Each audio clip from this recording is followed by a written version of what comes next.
தொடர்ந்து மற்ற செய்திகளை பார்க்கலாம். தேனி வைகை அணையிலிருந்து திறக்கப்பட்ட உபரிநீர் மற்றும் கனமழையால் மதுரை வைகை ஆற்றில் தண்ணீர் செந்நிறமாக இரு கரையும் தொட்டு செல்லும் கழுகு பார்வை காட்சிகளை தற்போது காணலாம்.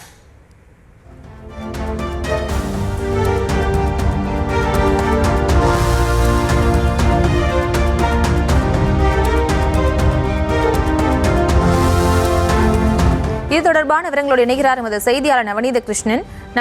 வணக்கம். மேலும் இவர் மதுரை உள்ளிட்ட தென் மாவட்டங்களில் மிக முக்கிய ஒரு மாவட்டமாக, அதாவது குடியிருப்பு பகுதிகளாக இருக்கக்கூடிய நகர பகுதிக்கு பாய்ந்து விடக்கூடியதுதான் தேனி.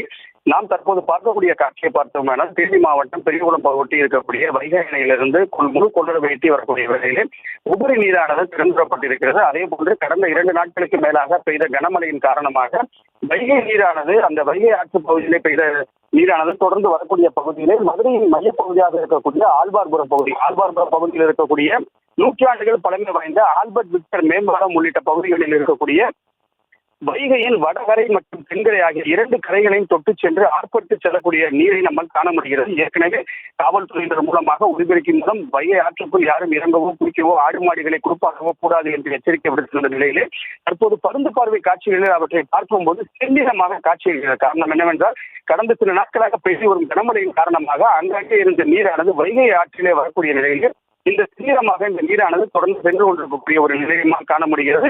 மேலும் வைகை அணை கிட்டத்தட்ட முழு கொள்ளளவை எட்டக்கூடிய வேளையிலே உபரி நீரானது திறக்கப்பட்டிருக்கக்கூடிய நிலையில் வரக்கூடிய நீரை பொதுமக்கள் விவசாயிகளும் சேமித்து வைத்து விவசாய தேவைகளுக்கு பயன்படுத்தக்கூடிய ஒரு நிலையில் இருந்து வருவது குறிப்பிடத்தக்கது. விவரங்களுக்கு நன்றி நவநீத கிருஷ்ணன்.